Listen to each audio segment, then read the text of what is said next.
Shame he doesn't have a drug rug on. Say something cute. Something cute. Got him. What is up, everybody? For 5 years now, my group of friends and I have been heading out to Nutmeg Nor'Easter in Connecticut, a multi-day cycling event. We always like to break up the drive on the way out and find a place to spend the night and ride bikes and check some things out. This year we were heading to the Delaware Water Gap KOA. This is the same spot we stayed in last year, but we stayed in a cabin that year, and this year we were staying in this tipi. We basically just needed a shelter since we had all the stuff we needed to keep warm, but we did not have tents with us. And action. I was really surprised how hard it was to find a spot in this area. I just figured with it being leaf peeping season and not yet November 1st that there would be a lot of stuff available, but everything you either had to book for 2 nights or we just had people tell us, there's no heat in any of that, which didn't matter to us. Like I said, we just wanted a shelter.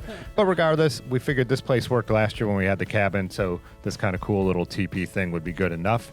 After we got all set up, we headed out on the road, about a 20-minute drive to the town of Portland, where we'd be starting our bike ride. You can see it's just really, really pretty out. Again, just why it really surprises me that there was less available than I expected. From Portland, it was going to be about a 2-mile ride to the trailhead. I chose this spot to start because I kind of wanted just to see what this little town looked like, and then I wanted to try and cross over this bridge. Clearly, this is pedestrian infrastructure here. We were just trying to see if we could ride our bikes around it. There was no one else around. This bridge here takes you from Pennsylvania into New Jersey.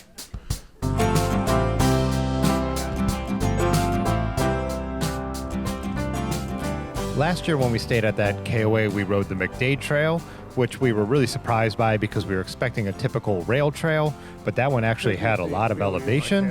I'll make that the linked video on the end screen in case you want to check that out, because I'm guessing there's probably a good way to make a full loop and hit both trails or something like that. I actually meant to go back and read the comments of that video before I started this one because I'm sure I got a bunch of good advice on that, but that's not what we were trying to do on this evening. We just did the 2 miles over to the trail, and then we rode the trail about 10 miles out to a brewery we had found in Blairstown. This brewery was right outside of town, and it was called Buck Hill Brewing.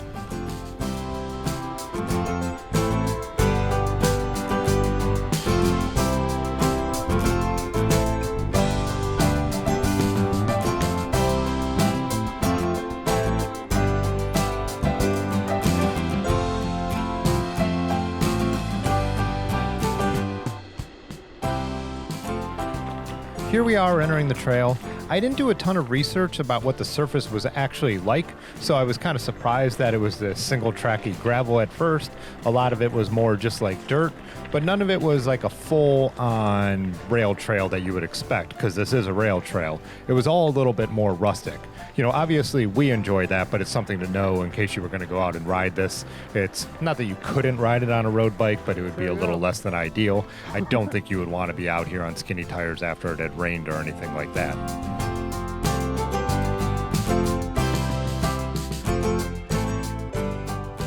The reason I had actually found the Paulinskill Valley Trail is because of this. This is the Paulinskill Viaduct. This is a train bridge that was built in 1910. It was actually the largest reinforced concrete structure in the world when it was built. So it's this really pretty bridge with all these arches, but the train stopped using it in the late 70s. The tracks came out in the early 80s, and now you could see all this graffiti art that goes on there. The other thing is urban explorers go to the top because there's a crawlway to inspect the concrete that was built with it, and people go and hike through there, and I guess that's all graffitied up too. We didn't really have the time to check it out on that level. It's also, for the record, illegal to go up there. It's trespassing, but we also had someone who was a little bit hangry in the group. I did post a bunch of the photos I took, though, at the end of this video like I usually do.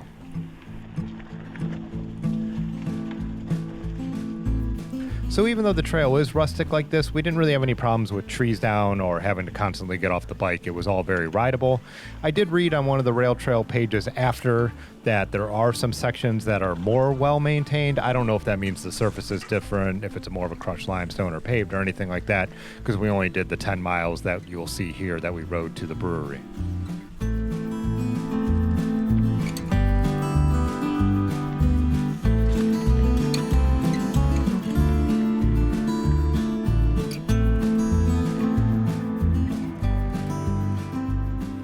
The last 2 years, it was kind of cool to see these areas that were a little bit more off the beaten path.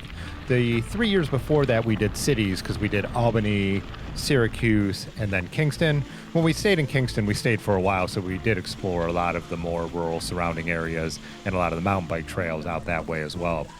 This is the only section of the trail and the right-of-way that I guess has been encroached upon, and this is the airport, Blairstown Airport, I believe, but there's this chill road that goes right around it, so it's not really a problem. You don't get forced out onto some kind of busy road or anything like that. Good. And it's pretty easy to find where you head back onto the trail, as you'll see.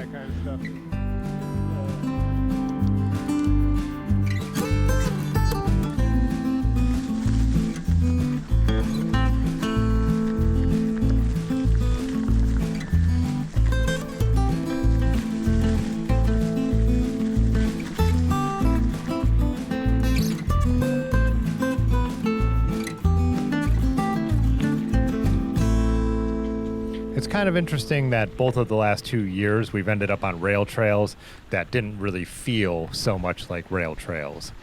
The other thing I was thinking is now that I'm recording this over a week later, it's interesting how out east so much more of the leaves had dropped than they have back here. We've been dealing with a pretty severe drought in Ohio, and they said we weren't going to have peak colors, but I returned home yesterday, and it looks like it should be the third week of October or something that the maples are all really, really beautiful right now. Here's where we broke off and headed to the brewery. It was just a short ride on this road, which is a little busier, but you could see that had those giant shoulders, so no issue at all.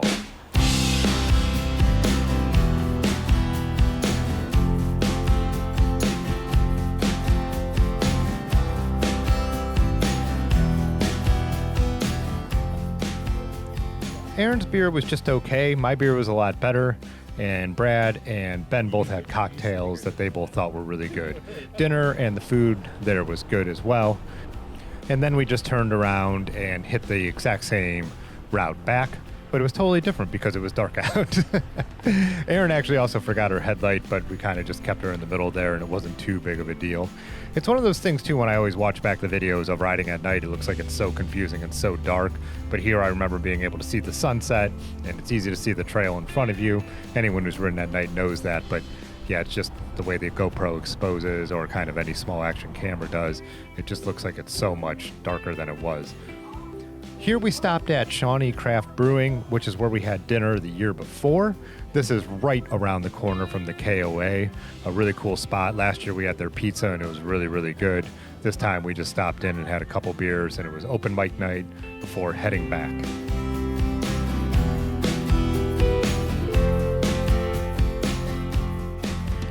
When we woke up in the morning, it was cold out. Everything was frosted over. That is the first time we've seen this all year. And it looks like that even though we had a number of frosty days out on this trip, it actually hasn't frozen here at home because my garden, well, it doesn't look great, is all still growing. So this morning, it made it for a really, really pretty drive though, with the contrast of the leaves and the frost and a lot of mist out there. And so we were driving on to Milford for our breakfast stop, which was Cafe Wren.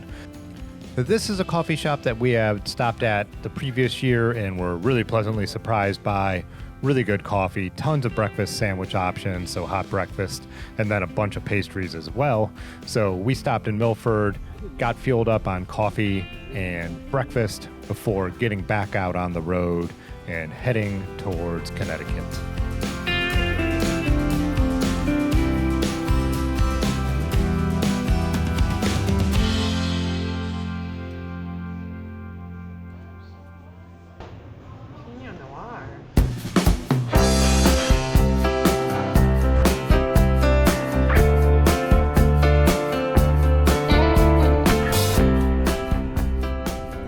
As I grow older, my tolerance for being in the car for long stretches continues to go down.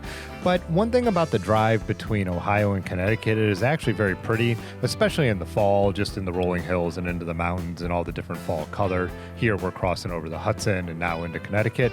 So if you have to be in the car for a long time, at least it's one that's not that bad. We fueled up at the travel center, and then we found a little market to get a couple final supplies before we would drive on to the site of Nutmeg, which is Deer Lake, a big, cool camp spot. But we will be talking about all of that in the next video, and then also me and Ben's epic trip home from Nutmeg. So got a couple cool things coming up, so get subscribed to the channel if you want to check any of that out. Give this video a like to help us out, and if you want to help some more, consider becoming a channel member. I appreciate it all. Thanks as always for watching. I will see you in the next video. Peace.